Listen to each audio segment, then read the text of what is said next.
You're tuning in to the online broadcast network, AFTERBUZZ TV. Over 20 million weekly downloads in over 150 countries, and your number one source for after-show entertainment.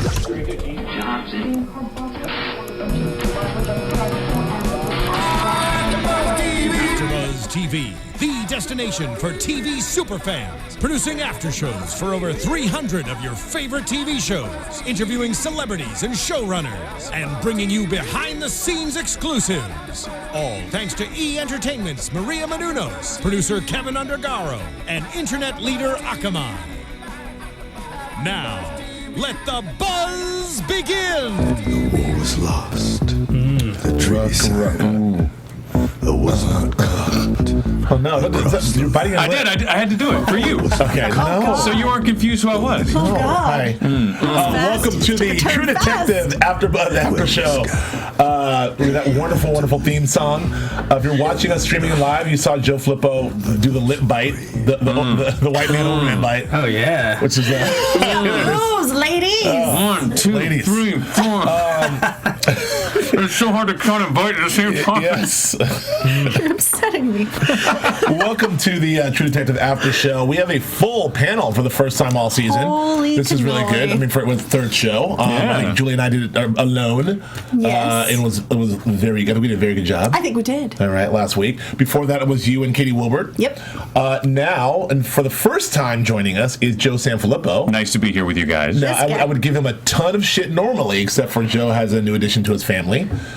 Do you really? We do. That's why I've been missing. We have a little Violet Fern. Yes. Oh, congratulations. Thank you. Yeah. So congratulations on Violet. 2 weeks old. She's good. She's very cute. Yes, and I did not see her on Saturday, but I will come see her. Because you're good for crap. That's yes, why. I suck as a friend and as a host. Yeah. But also to my left, we have a new addition, Ben Bateman. What's up, everybody? Welcome, Ben Bateman, who is exquisitely dressed. Oh, it's nice of you to say. Still Thank look you. handsome. That's very handsome. I mean, like, that's between Joe and you. I gotta get out of here. But he does the bite the lip thing. I don't do the bite the lip thing. Yeah. So I wear a suit instead. You know. I'm not saying the suit. We The all suit have is our not. moves, boys. Yes. We all have our moves. And of course, To clarify, when I'm wearing a suit, I still do the lip. I just look a little classier when I do it. okay. And of course, we have the lovely Julia Cearley. Hello, I'm glad to be back. Hi everybody. So enough chit chat and crosstalk because we are doing True Detective, not the following. So we actually have some things to talk about and get into this. Shots fired at the following. I'm still firing shots. Stop. You're shooting a dead body. It's over. The show's canceled. We stopped doing it 2 years ago, and I'm still firing shots. All right. So maybe tomorrow, episode 3 of Nick Pizzolatto's wonderful series that I continue to like. Julie and I got into last week on how polarizing the show is still, and how episode 1 was very polarizing. People were sort of like, half the internet was like, this is weird and it sucks. I don't know. And half the internet was like, I love it. And I think that we settled in this episode 2, and people were kind of getting into it a little more. People seem to like episode 2. And when I say people, I mean the internet. This is my unofficial judge. The internet seems to think, but I think people seem to like this a little better. And now we're in episode 3, and I feel like we're going somewhere. I've always said that this is sort of like an 8-episode movie, so I feel like people should relax. When they give this full run before we can make full, complete judgment on it. But I think I like where we're going so far. What I want to do is what we did the last time. I kind of want to catch us up and figure out where we are in the case, because there's a lot going on in these 3 episodes, and we're unpacking about each character. So I think we'll talk about where we are in the case in general, kind of set the landscape of the world, and then we'll go in and talk about each character and what they're doing and do our recap that way. Joe Flippo, I have not heard from you on this show at all. We haven't talked off air about the show at all. No. So I don't even know. Just for you, and then just quick opinions from you and Ben on where were you on the first 3 episodes in the show, the first episode, second, just a general 30 seconds. Don't take all day. I just want to know where you're at. It's funny. I did not realize. I want your opinion, but I want it very, very good. I really don't want it, but I want for it in the a certain people, box. for the kids. It's been interesting to me how much a function of trust is the cast that I didn't know. I didn't know that I felt that that season to season, seeing the same faces was going to have such a psychological impact on me, or not seeing them is more accurate. Right. I was really surprised. Same writer, same producers, same group of people creating the product. Not same director. Big Not difference. the same director. No, yeah, absolutely not. Carry. It's a big thing. But the same writer, and like I said, the same producers, and I don't have the trust going, and I think that's what a lot of people are feeling, because last season was such a unique experience. It was everything that about it felt foreign and felt special and felt interesting and felt unique. And this maybe it's a function of because it's in L.A. and L.A. is by no means a mystery to any of us here. Maybe that's part of it. Maybe it's the new cast, but I think that's why people have been a little distrustful of it. I don't know if that makes any sense, because it didn't have that. It doesn't have that uniqueness that last season had, and it's kind of season 2 is a tough thing to pull off. I think the third episode has been my favorite so far. The first ones I wasn't all that into. You're a communist. That is the problem. I'm a filthy commie bastard. All right. Well, hold on. Let me Ben. Can I get just really quickly like where you are in the show, so to catch you up on these first 2 episodes and sort of your feeling of the show in general? Yeah, my feeling on the show in general is that the first season of this is my favorite season of television of all time. I completely agree. And it's such a unique season, as you said. So, I do think that there's this tone they're trying to establish. Like, there's a lot of these detective tropes that exist in this show. These broken down alcoholic detectives and things like that. Like, I'm wondering if kicking those tires, that old sort of thing that we've seen in cop shows, it already feels a little stale to me in this season. Like, I'm very aware of it. It's not necessarily bad. I'm just sort of like, I'm more aware of this season than I was last season. Right. And then the other part of it is that I just don't know. I don't know that this cast can possibly stack up. I'm enjoying the show. I'm 50-50 on it. I have a lot of specific thoughts, but my number one feeling is just I'm not as engaged by the cast on a fair enough basic level. Julian talked about last week. I'm all in the show. I'm all in from day one. I have my questions about Vince Vaughn. He's turning me. I still have my questions about Taylor Kitsch, which we'll talk about. But he's my only weak link in terms of character and sort of where he's going. But I trust Nick Pizzolatto. I trust his writing. I like a good noir detective story. I like the visual template that Fukunaga set in season 1, how they try to carry it over into season 2. I like what Justin Lin did in the first 2 episodes. My man, this Danish guy, Janus Pedersen, who directed this one, I thought he's doing a good job as well. So I don't know, man. I'm all in. I'll reserve judgment on where we are as a full story by episode 8, but I'm all in. And Jules, you're in, right? I'm 85% in. Okay. I'll give it that. I'll give it an 85%er. All right. Well, let's talk about where we are, because we know the story. In setting up again, it's it's a story set in Los Angeles, obviously not the LAPD. It involves the California Highway Patrol. So you have state jurisdiction, you have the Ventura County Sheriff, so you have a county jurisdiction, then you have a city outside of Los Angeles, probably like a commerce, a municipality outside of Los Angeles. So these 3 different jurisdictions. A story about Los Angeles told in and around outside of Los Angeles. 3 different cops coming together to solve one case in a a pretty corrupt city, as far as we can tell. It surrounds a businessman turned gangster turned businessman on his way back to turning gangster in Frank Simeon, who's hot on the trail of this guy Casper, who's been murdered, presumably in a bad land deal that may or may not involve him. There's 3 cops investigating it. 2 of the cops are investigating one of the cops, which is Vilcoro, and while this is all happening, we're getting to learn about each individual character and unpacking them personally. We're getting to learn more about the city itself, what's happening in the city of Vinci, and getting to learn more about who is behind this murder and the implications it has not only for the city of Vinci, but for the state and the county as well. Is that about right? I think so. I think you've done a lovely job summing it up. Okay. It's a wonderful summation. All right, so So, Well played.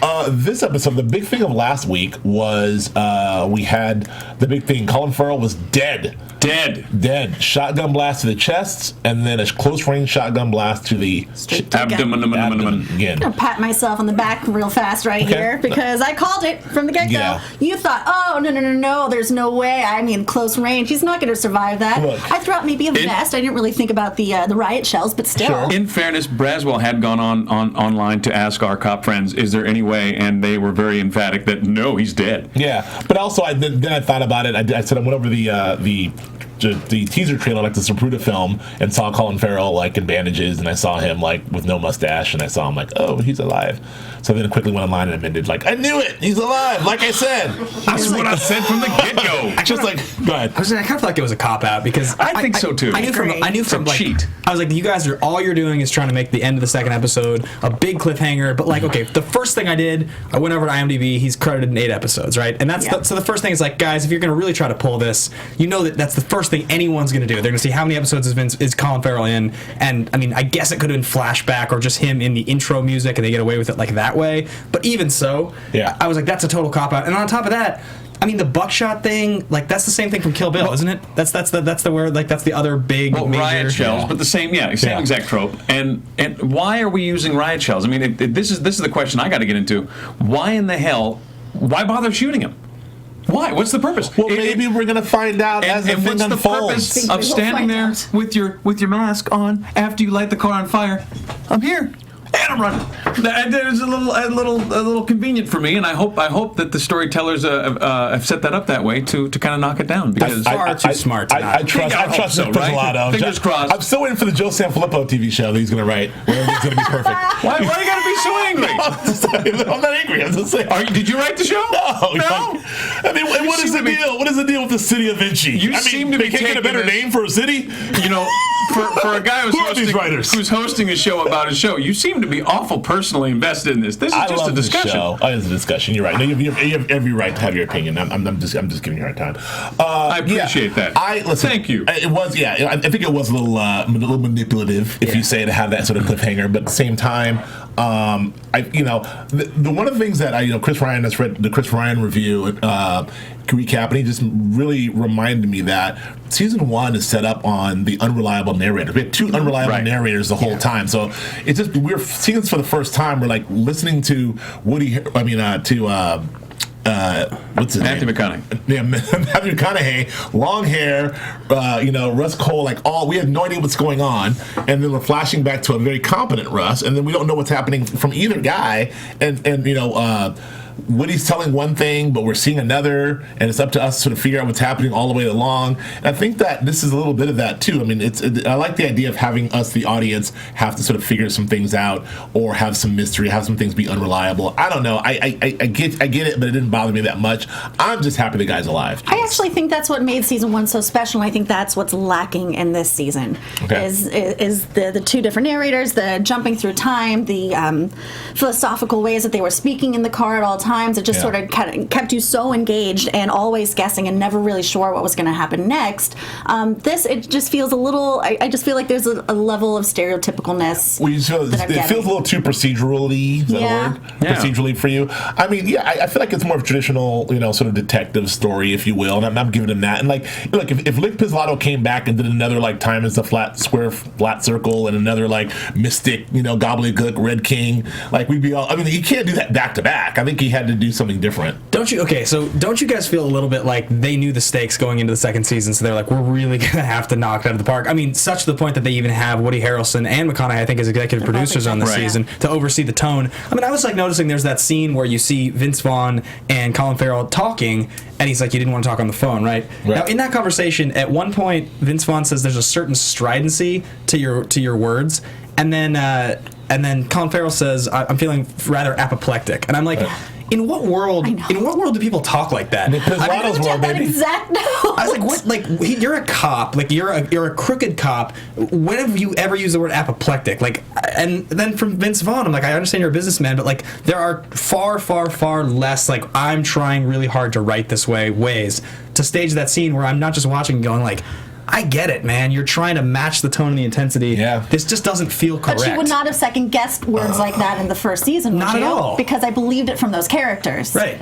Okay. I get that. I disagree. Small note, but well, no, it's an aesthetic thing, and I disagree because I feel like if you're reading a crime novel, like I compare this to like these great sort of crime novelists. You're reading a crime novel. And Nick Pizzolatto he's a freaking lit teacher. He's a writer. This guy's a writer's writer. Like he's a novelist. So he lives and dies on his words and the poetry of his words, which is what made season 1 so amazing. Right. So I expect going into this, I don't care if it's the freaking garbage man talking. I expect some poetic, words. So to hear those words, I mean, now maybe Vince Vaughn is not the guy to deliver those words, but that's a different story. But I'm okay with the writing. I'm okay with what I'm hearing. I maybe not be okay with who's delivering them. I'm okay with the tone. I may not be okay with what I'm seeing visually as I was in season 1 with Carrie behind the lens, but I'm still buying it all. But those are valid criticisms in my opinion. Joe, you're frowning. I'm not. I know. I was mentioning. I was frowning. I have a tough time with Vince Vaughn's character in general. I think that the writing on it is a little. And the only reason I would even say this is because of how brilliant last season was.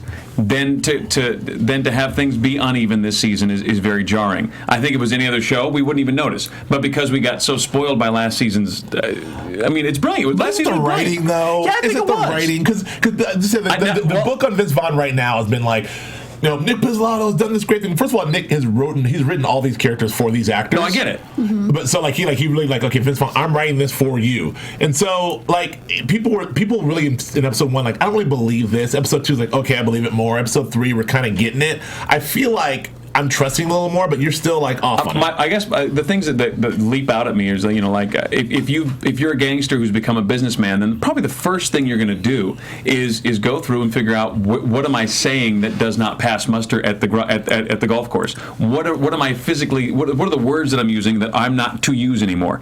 And he don't get me. That's you don't say that. That's not how you talk. And Vince Vaughn, frankly, the character he's crafted doesn't speak that way. But those words are still there, and it's jarring when they happen. And there's moments where, and that's when they ring false. When he's got to say things that don't jive anymore with the character that he's created now. Does that make any sense? But his character's also changing. It seems like we're regressing, right? We're going back. I mean, he's regressing to the guy who he was. But you would never be the guy who's standing in the ballroom selling all this property along this route to everybody and talking that way. Well, let's do this next. Let's get through the Detective Vaccaro story. Then we can talk about Frank because I just want to get through it not linearly, but in the way we're setting it up. So, Detective's alive. We have that wonderful scene in the beginning where I thought it was wonderful. It's very we talked about before how that set piece of the bar is very cool. Yeah, it's very very David Lynchian. Mm-hmm. This one was really turned up. The David Lynch was super turned up. Yeah, it was so Mulholland Drive. So Mulholland Drive, so Twin Peaks. Had Fred Ward. Fred Ward's in our chat room, by the way. Hi, is Fred it really? Ward. Not the Fred Ward, but I love Fred Ward. A guy named Fred Ward is in our chat room. So I don't know if Fred, that's you. You did a great job in the True Detective last night. But Fred Ward, his dad, and the great Fred Ward, and Colin and the sort of mystic thing, and there's this really dream sequence, and that was the first kind of real dreamy thing we saw. We had a lot of that last season, it seemed. Who was singing the Rose? Was that Conway. Casper? Was that the? I don't know. Well, that was Elvis. He was Conway Twitty. Was that his name? I thought it was that impersonator. Wait, the Elvis guy? Yeah, Conway Twitter. I can't Conway say Twitter. It. Conway Twitty impersonator. That's what I was thinking. Oh, it was Elvis. You thought it was Conway Twitty? Yeah. Oh, that was so Elvis. Wait, am I crazy? Is that chat room? I wrote down Elvis first, and then I crossed it out. That was so Elvis. Anyway. It was Bette Midler. Okay, Bette Midler. But he looked a lot like, I forgot who I wrote down who he looked like. I can't remember. But anyway. I thought he looked like Casper. I thought he looked like the guy that this whole thing is about. Maybe. That's what I was wondering if I'm the only one who thought that. Yeah, well, it could be. That's although I didn't look it up and I got lazy. So anyway, I thought that was cool. He wakes up, he finds out he's alive. That was cool. We get that. But we get a little bit more into his personal life. We see actually him visit his dad, visit Fred Ward, which was very cool. And I think what we're seeing in Vaccaro, which is maybe a little broadly drawn, but we kind of get the whole burnout guy, nothing to lose. I thought that if he did die, because it felt like he was on this redemption arc, in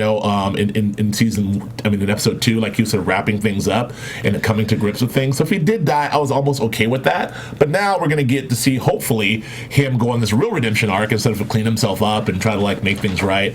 But the scene with his dad seemed to be a part of that, which I really enjoyed. We can talk about the scene again with his wife coming back, which I thought was sort of heart-wrenching for me in a lot of ways, was wonderful. And then the scene with him and Rachel McAdams, and of course the scene with him and Vince Vaughn are the 4 things we'll talk about. So what did you guys think of the scene with him and his dad? What did that teach you about Ray?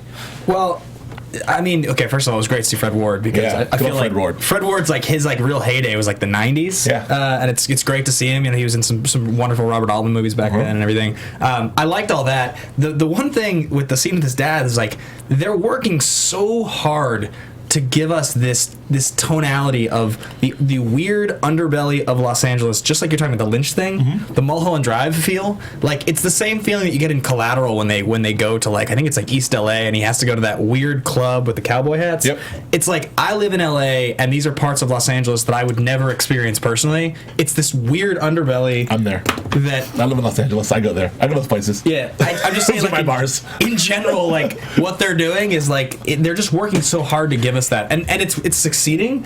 But it's like that's the whole like Louisiana thing you're talking about from season 1. Sure. So they're trying to replace it with. Sure. And then you mentioned Collateral, because it's glad you mentioned that, because oh my God, my man. I'm trying to blank. Who directed Collateral?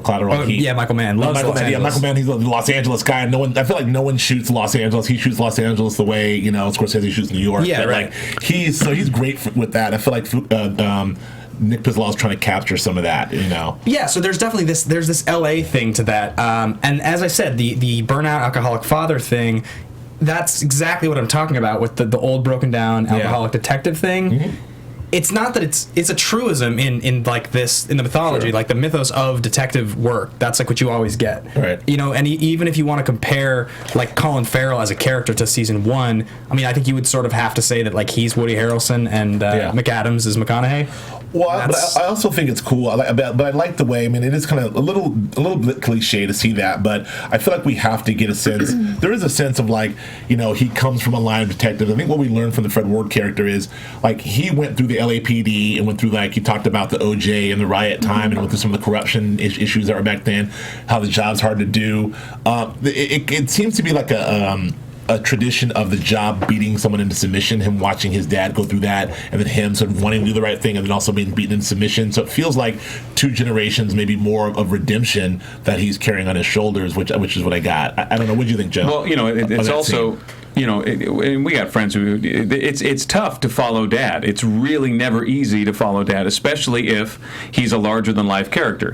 As is your dad. As is my dad. As is your father-in-law. These are larger than life guys, and they're very, very difficult to measure up to because they almost become their own mythology. It's very bizarre. And with this particular thing, I love what they've done with Colin Farrell's character. I think he's terrific. What I liked about it with the dad deal is pointing out, really, really giving that point to what LA cops were and what LA cops are now, and that is a huge difference. You and I grew up in it, and we saw the difference. You've seen the transition, and it was not easy, and it was rough. And to see these old guys, you can't do it right. I think Dad says a couple times, right? You can't do it the right way. You cannot be a cop the right way, and it's interesting to see somebody kind of struggling within a system that has changed while lionizing his father's way of doing things. You know what I mean? Because you got to look at him seeing Dad crack skulls when he was a kid, and that's how you do police work. So obviously that's transitioned that way, but you can't do it as openly as you used to be able to do it. And so you're seeing that struggle with Dad, never good enough. Dad doesn't really care to hear your problems, and the only thing that Dad seemed to be interested in as far as Velcoro, the only thing he asked about was his son. How's your boy? And that's it. Other than that, he didn't seem interested. It was actually I thought the scene was very touching in a way, because as broken down as the dad was, it was like, hey, I haven't seen you in a while, and it's kind of like, I got shot, almost died, here's some weed, don't throw away the shield. It means something to our family, and all right, I gotta go. And it was, in a way, it was sort of touching, even though it was kind of like dysfunctional. Yeah. But it shows a lot about where these two gentlemen are. We got a little sense of his heart, the heart of what his character is. I mean, we've seen it briefly with his son. Now we've seen it with his father, and we've seen glimpses of it when he's talking to his ex-wife. And the ex-wife even said last episode, you were a good guy, you were great until something went wrong. That scene, let's talk about that scene next. So that scene was also very enlightening and heart-wrenching as well. I mean, the one we saw in episode 2 was really heart-wrenching. We talked about it a lot last week. It was a great, well-acted scene. Colin Farrell's eyes were just killing us to death. It's like we're throwing Emmys at him already, but this scene was also great because it was very sad because she's telling him, look, man, I don't want to turn you in. I don't want to see anything bad happen to you, but you're going down, and I don't want my family or son around this, and neither do you. Do the right thing. Let me help you with some money. Get out of town. And it's a thing that she knows that I can't help you, I can't be around you, but I still love you, so here this is. And he's like, this is all I have left, my son, I'm not giving it up, I love you. It's just these two things are impossible, he can't move and she can't move, and they're just out there looking at each other, and it's just sad, So I think it's sort of an interesting thing, and I think she kind of won him over or broke him down. I think he's hopefully will do the right thing and let his son go, but it's heart-wrenching. I don't know what he's supposed to do there, but that scene also is continuing, and I think what is this redemption arc for him? It's like he's going to figure out a way to do the right thing. How did you read that scene, Ben? The two of them talking, I mean, he's the most sympathetic character to me in this show, right? And I think I keep throwing out criticisms. I really actually like him a lot. Yeah. He and McAdams are the two that I'm enjoying the most. I agree, yeah. And I would say he's probably the one. He's definitely the character that I'm watching, and he's the one that I want to see come out okay in the end. He's kind of the hero of the story for me. Of course, and he will not make Pizzolatto. Well, I'm just saying, he's gonna almost get there, and I hope he comes out. Well, we didn't think Marty and Russ would, but that's right. Well, hopefully rolled out in a wheelchair. So yeah, we thought they were sunset. Sunset. Yeah, good point. So he's definitely the one that you find to be the most sympathetic, and I mean he's doing a wonderful job every time they give him one of those scenes. But he's got this mad dog. When he kicks the other kid in his son's school's ass at the front. You kind of for a second when he's talking to his wife outside and he sees the guy in the car, there was a small part of me he's like, is he gonna go drag him out of the car? I was like, there's a little part of me he's like, is he? Because he's just kind of crazy. He's got the hair trigger a little bit, and the redemption arc's happening. But really quickly to jump in just before we move on from it, the scene with his dad that we were talking about, his dad says one really interesting thing in that scene. I think the line is "No country for white men, boy." Yes. Yeah. And what I think is really interesting is this season and last season both have this overarching theme of selfish, rich, evil, powerful white males getting away with whatever they want to based on status and money.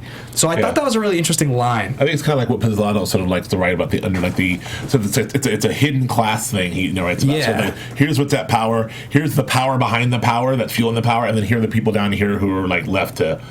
Yeah. So that's just the two Colin Farrell moments. Yeah. Those are the things I really paid attention to. That really got me thinking. Just because there's that scene later when the detective is talking to him. He's like, "This is your best man," not the detective, the mayor. Yeah. And he's just yelling. He's like, "I'm gonna murder this chick," and she's walk the plank and all that stuff. I want to get to that scene too as well. So, Jules, what did you think of this? I disagree with what you said that he's going to let his son go. I don't think that he will let his son go, and I think that he will do anything to make him proud of him, whether he is, whether paternity comes out or not. But I think that's at the heart of what his redemption arc is. I think he's doing it all for his son, so he can, live up to an esteem in his son's eyes. Whether he has control of his son or custody of his son at any time or not, I think he wants his legacy in his son's eyes to be something that he could be proud of. Cool. The other thing about the kiddo is my oldest daughter was born when I was very, very young, and you also have a couple of daughters when you were very young. Twins when I was young. And so I think the more that the harder it is that me too. Mine also. Yeah. You have yours too, right? I think the harder it is to have a kid at a given point in your life, the more I think there's almost more assigned to that kid. That I had to work so hard to make this happen. This kid is on this pedestal because I had to work so hard to make it work. And when you consider what we don't know yet, but it's presumably whatever he did to the guys who raped his wife, it's really, really bad. Yeah, maybe. Jules and I have a theory. We don't know if he did anything or not. Well, I don't know. We'll see. Maybe Vince Vaughn did. One way or the other, he gave up something. Whatever he gave up was enough to make this relationship so important to him that he's given up everything else. else. He's got a mess of a professional life. He's given up his marriage, and he will not tolerate a paternity test because that kid's so clearly not. I mean, obviously, duh. So redhead freckles. Literally the redhead stepchild. So, oh no. So I mean, and it's interesting. I think there's no way in hell he walks away from that kid. There's just no chance. He's got everything tied up in it. Well, let's get in. Let's move on because I want to get to some of the other characters, but I do want to touch on in the investigation. There's two other key scenes here, which was his scene with Frank, which we'll use to transition to Frank. But before that, he and Andy Bizzaretti's doing that, going into the. I'm sorry, him and Taylor. Well, we'll save that for Paul. Going into the mayor's house. That I want to save that for Paul and Andy because that we'll talk about that scene later. But the results of that scene was him. We talked about him in the Vinci PD with the mayor. Like again, not sober. It's cool. That's all right. My man acting it up. Not sober at all. And again, shout out to my man. What's his name? Richie Costner. I love him so much. Anyway, and the other guys, they're all, again trying to keep the shit in the horse. There, like you're not on this. You're still on this. Colin Farrell. The feeling of Colin's like, I'm trapped here. I want to get out. Take me off this thing. He's stuck. He's like feeling the pressure from Frank. I want to get to that scene with him and Frank because we finally see the first time we see him and Frank, he's a broken man. He's doing the coke. He's drinking the Johnny Walker Blue. He's smoking the weed. He's really broken. The second time we see him, he's like, okay, well, I'm not your boy anymore. And Frank's like, you are my boy. Go do it. This time, his chest is a little more puffed out. He got shot, but he's like, look, man, what am I into? And he's like pushing back a little more with Frank. And I think we're seeing. I like the sort of the balance of those three scenes, how we see them interact, how both these characters are changing. Like Frank's getting a little more pissed, but Vilcoro is getting a little more like active, like he's awake now. Even with the water, it's like, what's with the water? He's like, I want to keep my edge. What booze takes away my edge? I'm going to stay angry. You want to stay angry? Yeah. I mean, did you any thoughts on that scene or anything? Well, that's like one of my favorite lines of the episode. That probably is my favorite line of the episode. Booze tends to take the edge off. I want to stay angry. Yeah. No, that's. I think it's really interesting what you're talking about. Like the development of their two characters. If we remember correctly, when season 1 started, the first episode wasn't received like overwhelmingly positive. People were like, it's very rambly. It doesn't. What is this? Yeah. Same thing. Season 2, people kind of started to catch on, but it was really episode 4 is the one where it goes totally nuts. That's the one where everybody tracking shot. The 6.5 minute tracking shot. So good. And so what I noticed with this episode was that by the end of the episode, I have a pretty clear sense of where McAdams and Colin Farrell's characters are going. Like you said, they're doing a good job with Colin Farrell and making you believe I know what to expect from this redemption to some degree. Right. The two characters that I don't understand yet are Vince Vaughn and Taylor Kitsch. Right. And what's happening there is like maybe, in fact, this episode in particular, Taylor Kitsch felt like he's poised for the breakout. So I'm thinking that next episode, based on some of these confrontations you're seeing, that's when you're going to really start to see the explosion of those two characters, which might in turn kind of not save the show, but take it significantly up the mountain for me. I agree, guys. You anything to say about that last confrontation with Vince Vaughn and with Frank and. I thought it was a great scene. I think it's a moment where we see him trying to finally regain a little bit of control over his life. Yeah. There's something to be said. Like almost dying does tend to make a lot of people give people some clarity. And Frank said that. What happened to him? He got murdered. Yeah. And that's true, right? You realize like, okay, I don't actually want to die, and I do actually care. And the cracked ribs. I've had cracked ribs. Yeah. Boy, does that suck! And he's playing that so well. I mean, everything hurts. He's doing that just right. That foot chase was. Oh man, awesome. The whole time I'm like, oh god, that hurts so bad. I'm gonna have to hop that fence. I'm like, oh no, not the fence. Jesus. Yeah. And he tackled her. I was like, he's gonna pay for that. Yeah. Oh, is he gonna pay for that? I love that because if this were in a episode of T.J. Hooker, I like a T.J. Hooker's chasing a guy and he pulls out the baton and just throws it like a boomerang. Right, yeah. The guy trips. He never pulls his gun. Like Shatner's like full speed, pulls out the baton. Pop. Like, the Shatner pod, the Shatner stuff. Now throw. Adrian Zeman with the pompadour. Anyway, I digress. Let's. Welcome to the Joe's. Sorry, this is what Joe and I do. I bought it. I'm in on the cracked ribs, and I'm in on the suffering character, and I'm totally in on the idea like, hey, I almost died, and I no longer want to die. Right. So I thought that was really great. I enjoyed that. Let's. Do we have a live read? We have a live read, right? You want to get this done, Joe? I do. No live read. No. Drop it. Live reads. I don't need that. Who am I? No. Okay, let's keep moving. So, Frank, let's get into Frank, because Frank's the guy who has probably the most interesting arc. Listen, let me just lay this out. I like what's happening with the character of Frank. I like what we're seeing. Obviously, it's the thug turned straight businessman, really trying to get out. Like we talked about last week, he's doing the Al Pacino, like he's doing the Don Corleone. They pull me every back. time they pull me back in. Like he's really trying to go straight, and then seriously, his world's crumbling around him, and not only is he in a crisis of being pulled back into this underworld, but the whole thing of like, I've set myself up to be this straight guy, and now I look like a punk. Like he said to his guy, am I diminished? Am I diminished? And we see like he's diminished among the elite set, the country club set, and these people who the city officials who are trusting him financially, whether it's what's the company's name? I can't remember the name. Catalyst, or there's the mayor's office or the state attorney or whatever's going on.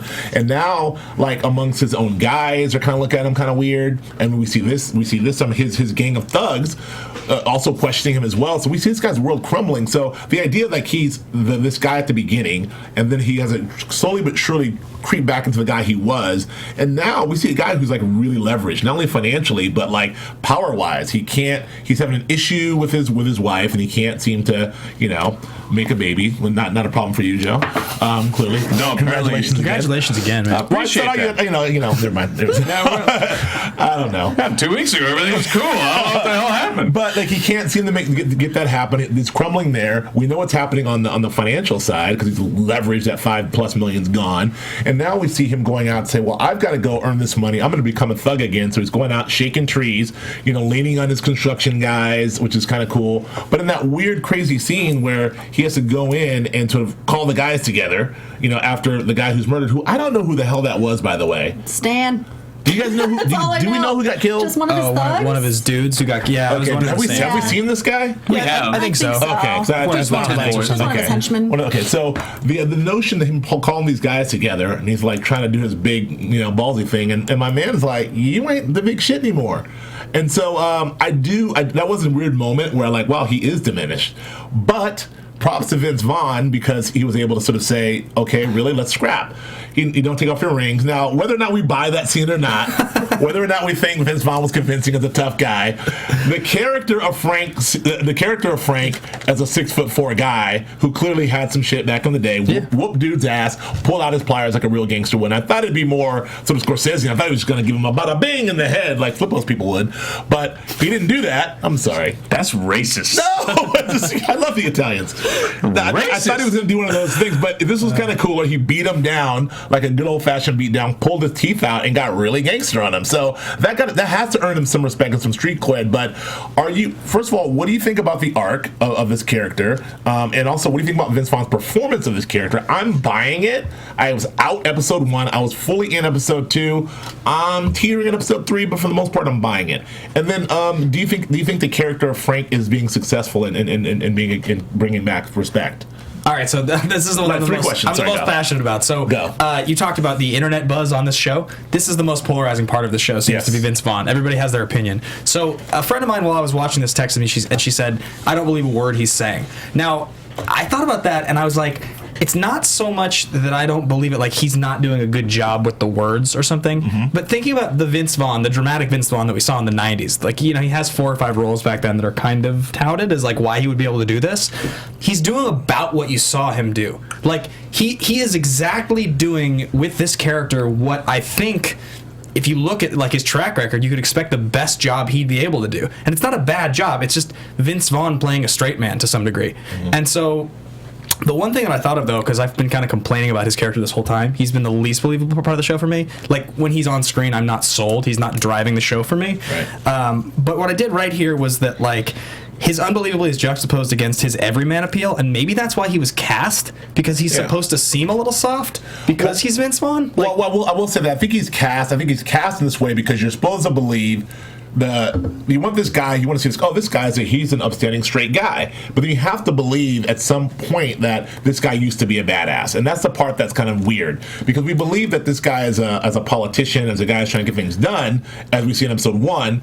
But the believing him as a badass, which we kind of got in episode 2, I'm like, okay, I buy him as badass. Mm-hmm. Episode 3, we have to see why he's a badass. Right. And it started to get a little shaky for me. Did you guys think it was a little weird that he's like, and then he like reaches up and the guy's just like holding the pliers? He's like, of course I have the pliers. We're going to take his teeth out. That's the only part I had trouble with in that scene, yeah. But he's like he's just like, pliers. I was going to ask.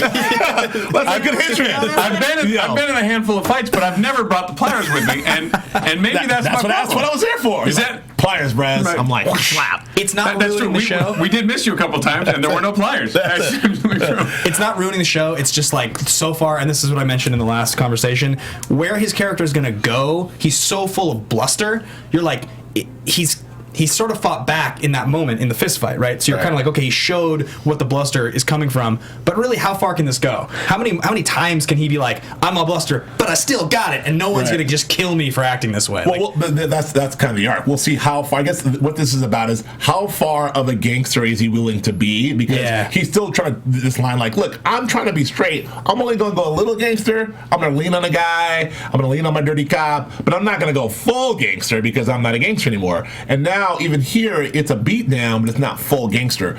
Eventually, I think we will see him go full gangster again in terms of gangster, which is what he's trying to avoid. Which the question is, can Vince Vaughn pull that off? And maybe we're going to think that it's the most transcendent performance of the whole show. Exactly. Maybe he's like, oh my God, Vince Vaughn, that transformation, what he did. I freaking hope so. I have faith. What are you thinking? I have faith in Vince Vaughn. I have faith in this character. I actually find him. I do think he's hot. Yes, thank you. But that's not why I have faith in him. I have faith in this character as well. I actually find him to be the most sympathetic character. I mean, Colin Farrell, yes, to an extent, but I don't know what he's doing, but I really feel for him, and I really want him to succeed. And now to see him go into this complete state of panic, and a man who has everything to prove, and that's all he's ever wanted to do is just prove himself and have a family and own land and go straight, and I really want him to succeed. And now we see him, as you know, we see Colin Farrell maybe trying to regain a little control. Frank Semyon is losing all control, and any grasp that he thought he had, so now he's kind of like circling the drain and grasping at straws and finding the only thing that's ever worked for him, and that's reverting back to his gangstery ways. Yeah, and you're buying Vince Vaughn. I am. Okay. Not completely, but I'm in it. I'm reserving judgment, and I think it's really excellent. You brought up some point about this sort of like him being sympathetic, because I feel that. I feel like this is clearly a bad guy and clearly a gangster, and this is in a story about cops and robbers. We're watching, he's the robber, and we're kind of like not rooting for him, but it's like I want him to find out what happened to his money. I want him to get that land deal. I don't want to kill anybody or do anything bad, but I do want him to find out what happened. I do want him to have that railway go through and have all that dirty money, make our city better, and have him have his kids have land in Pasadena or whatever the hell it is. But but he's a gangster, so that's kind of I like that interesting duality that Rhodey's taking us down. Right. And on the same token, you have Colin Farrell, who's a dirty cop who's done dirty shit, but we're rooting for him as well. So it's kind of the duality there that I like. Joe, I love this. I think he did this last season too. Nick Pizzolatto's point of view, and I really enjoy it. That power is power. It doesn't matter who you are, and the biggest criminals wear suits, and that is just the truth. The people that run Vinci are much worse criminals than anybody that he had that meeting with in the back room of the club. Those guys are small-time gangsters, and we all looked at that, and we identify because of of our lives watching TV and seeing the good guys and the bad guys. We identify them as the gangsters. But the truth is, the whole city's run by gangsters. Right. The mayor's a gangster. So is the head of the head of the police department with his uniform with his 4 stars on each side of his total gangster. So is the lieutenant. And that hair. And that ridiculous hair, right? Woo. They're all straight gangsters. And if we all try and pretend that this is not, I love that this show does that. Like this is one set of gangsters, this is another set of gangsters. Now here's this guy trying to move from this set of gangsters over to this set of gangsters, and he's getting lost.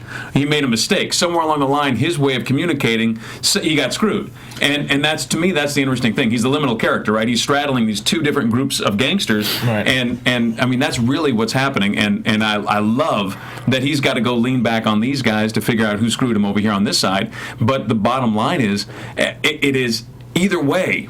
they're criminals on both sides of the equation, I love that. Yeah, that's a great, good detective story. That's Chinatown. That's all these wonderful detective stories. That's because it's real life. Yeah, it's real life. So, and like you say, he did in True Detective, but that point of view of like, look, I got to deal with these guys over here who are criminals, or these guys over here who are criminals. I'm a criminal, but hey, man, I'm just trying to make a way. Like, I got to deal with these guys or these guys. So there's something to that. I guess that's probably what makes him a little sympathetic. So I don't know. Well, I'm buying it so far. We'll see where it goes. We'll see how this Frank journey ends. Like I said, maybe it'll be this super, transformative performance, and we'll all be throwing Emmys at him too. But we'll see. And one more thing to add, I bought him in that scene. I liked that. I enjoed him. You keep your rings on.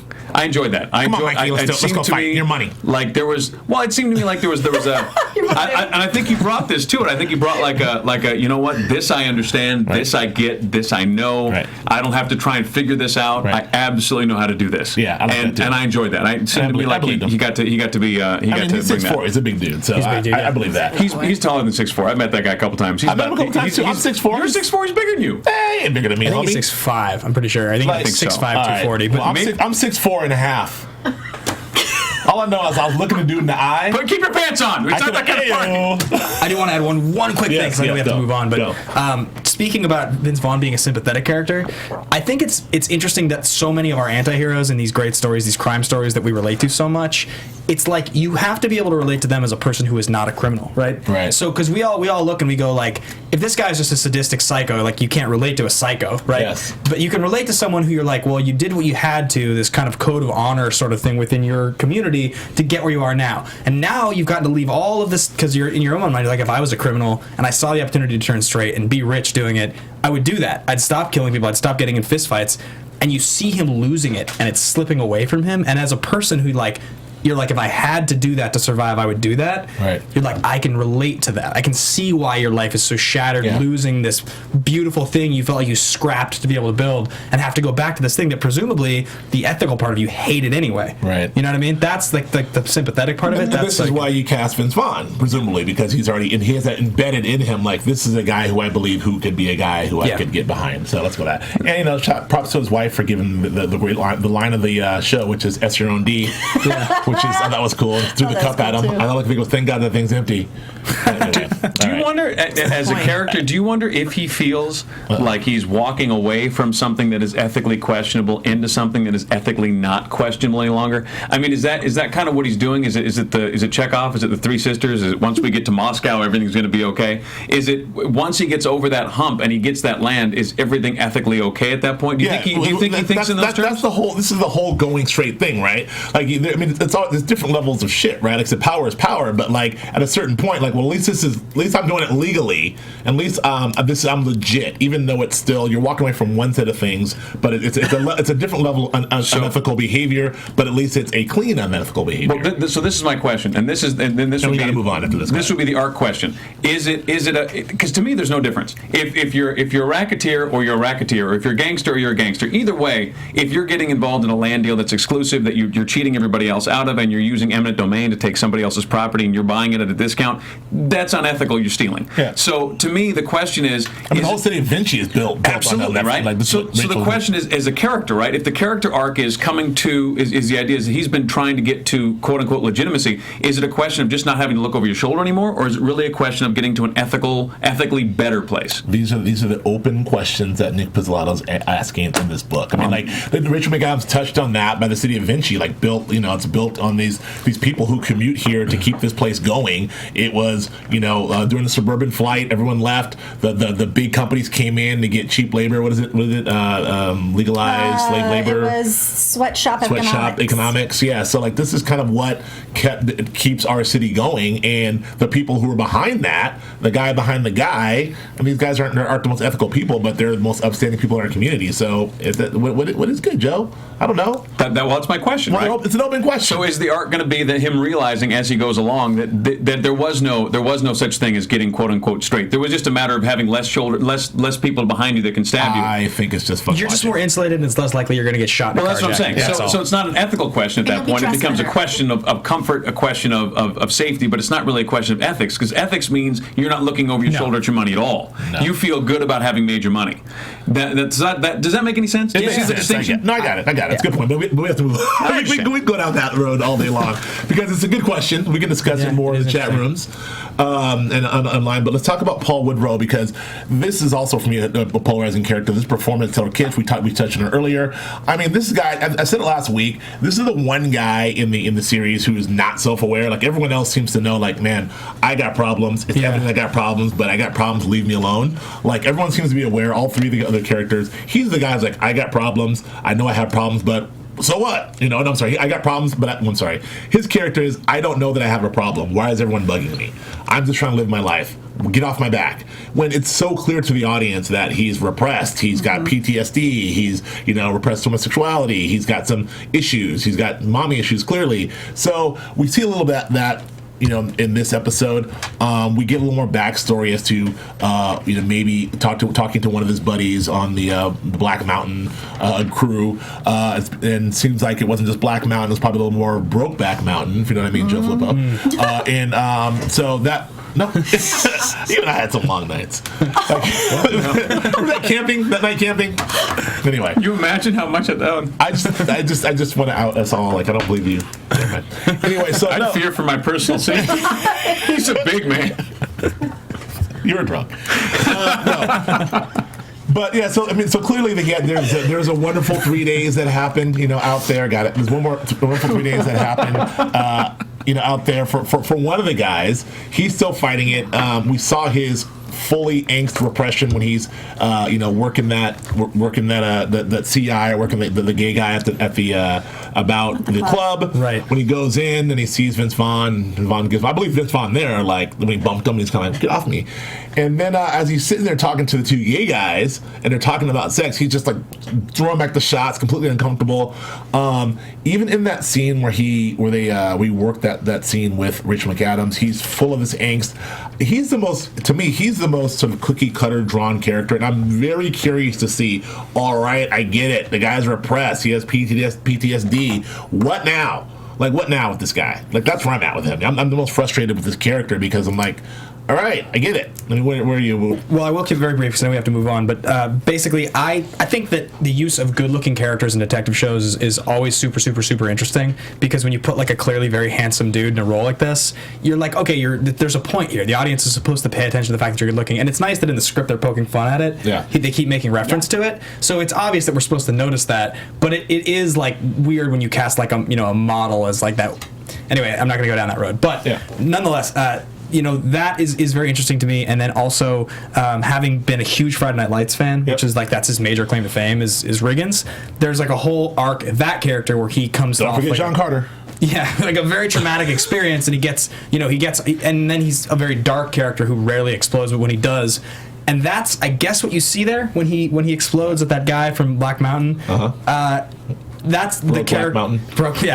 That is the character that I'm expecting to see the most. Like, he's sort of an enigma right now, and I think you are going to see the most like interesting development because I don't think they're going to keep him cookie cutter. I think that's intentional. Well, that's why I'm again. I trust Nick Pizzolatto. We're 3 episodes in. I'm like, I know who this guy is now. He doesn't know who he is. We know who he is. So what's going to happen? I mean, so we'll see. No, I agree. I feel like there's more. There's more left to develop. I don't know what it is yet, but I have faith that it's going to be awesome. And he's going to boil. Look, he's going to boil over at some point. But then what is that going to mean? How does that relate to the story? And what does that mean, Joe? Well, yeah, I think you guys are all right. I mean, obviously, he has to take a pill to get it on with what I think is a very attractive woman. Because he's gay. Because she doesn't have a... Yeah. Yes, I know. I didn't need a pill back to the camping site, Joe. Just neither did you. Sort of thinking limited about time. Limited time. People. Go ahead. So we digress. I like the smirks from the gay prostitutes. They clearly know something's going on. They're clearly, like, I loved that character. Right? There's something about you. That's true. It's fantastic. I enjoyed that. I thought that was really well done. There was a bit when Lonnie said something like, "Oh, you like have you?" I know it was like, "Have you ever been there?" It was well done, and I think you're right. I think it's going to be interesting to see how it pops off, see where this all goes. He doesn't bug me. The only thing about him that bugs me is the idea of the state going, okay, the highway patrol motorcycle cop is now going to head up an investigation. Here it is. Well, like that bothered me from jump, but that's not. But he's a Black Mountain guy. He's a Black Ops, like, contracted guy. They know this guy's got the goods. He's got the skills. And he found the body. And he found the body. And he's the guy with all the backdoor skills. No pun intended. Jesus, I said that. And you said quite a bit. The backdoor skills. Why did I say that? Anyway. I didn't mean that. Anyway, so let's move on. Okay. Annie Vizzaretti's.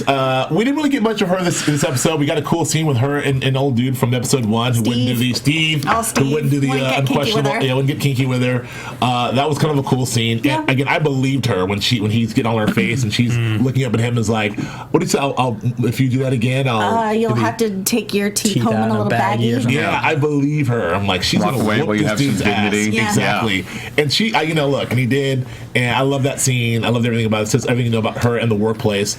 I think she's fantastic. I could watch her do nothing, and I believe her doing it. I believe 100% by her. And also, we talk about I was nervous about her too, and I was like, really? No, that tiny little thing. She's I don't know. I've never seen. Has she ever done a character like this before? No. I mean, I wanted her to succeed, but I wasn't sure if it was going to work. But I am in it. Yeah, me too. I'm in it. I can't wait for her to be on screen every single time. She's very good.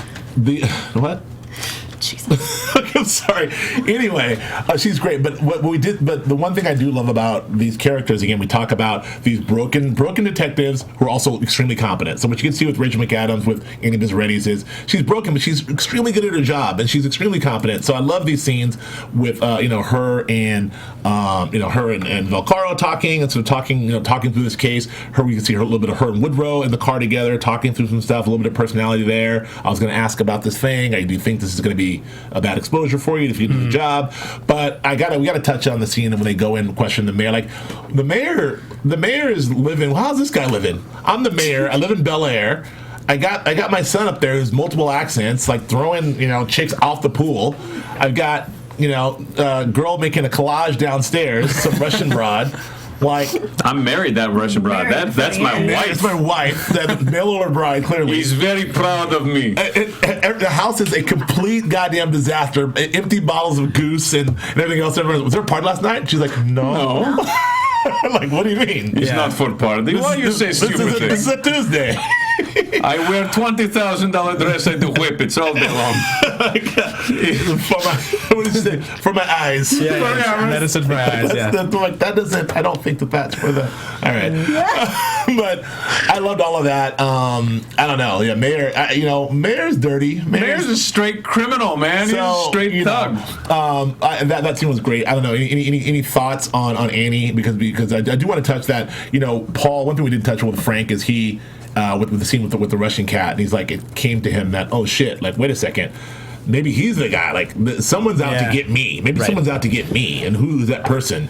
So that opens the door to, again, all the city of Vinci, opens the door to a lot of enemies Frank may have made. So, but what do you think, Annie? What's going on there? Well, she's McConaughey in this season, in the sense that you said, like, this broken person who's incredibly competent, right? And she also, in terms of her demeanor being so consistent, just like his was for the most part in the first season, right. She's so rageful all the time. The way that she handles everything, the way that she deals with Colin Farrell, the way that she's so unsympathetic, like, she just says what she thinks, like, the way she deals with the guy, the cop that comes by, he's like, let's get dinner, like, she is so consistent, and it's so believable to me. Yes. She's definitely the one where I'm like, you're taking my expectation of you as an actress, which is already pretty high, and you're just totally blowing my mind. Like, she's just electric. She's really stealing the screen whenever she's on it. In that foot chase, I believed her. She was great in that foot chase and all that. And go ahead. Any thoughts? No, I'm saying, do you want any thoughts on Annie? Oh, no, just that I love her. Okay, I love her too. She's doing I great. still love her. Joe, anything else? I love on Annie? Yeah. I love the sexuality aspect of her. I really think that really gives him so much to work with, and it really it informs the character so dramatically. Because I had a friend in college who was that way. She was just, she'd love him and leave him, and these guys were just, these walks broken. Yeah. And she'd do it in front of people too. Like, why are you're humiliating yourself? Go away. So I've been the other guy. I've been the other cop. The other guy that was in the cubicle, and I'm like, that's a tough spot. And you see these guys just like slink, tails between their legs, like, oh, dude. Yeah. So I mean, it really does. And whatever is going on is deep, and we'll figure that out eventually. And I'm really curious what that's going to be, because that's a slightly abnormal behavior. Yeah. So is putting knives in your belt buckle. Yes. Yeah. Love her. Love the character. Love what she's doing. Can we just agree? I mean, I know we've talked about where this is going, and not a lot of Nick Pizzolatto, and Joe's got a problem with the writing and all this stuff. Got a problem with the writing on one character. Don't make the whole thing. But I mean, can we just? I'm gonna just say how awesome the show is. I mean, as 3 episodes in, like the world he's created, like you have to create this world, you have to establish these 4 interesting characters, one of them a gangster, and establish this world, and then put a murder at the center of it to be solved, and lay this all out. And that, like 3 episodes in, I mean, I'm just like True Detective season 1. I'm intrigued and enthralled. Yeah. Like I have no idea where this thing is going. Just like season, I mean, can you imagine? Remember last year when we got through 1 through 3, and we're like, what the hell is happening? And then we got to 4. We're like, good. Oh my god! And then by episode 5, we had a whole nother show. Like, and it's like, whoa, what's happening now? Like, I mean, I just am very excited about the possibilities of the show, which will bring us to predictions. Now,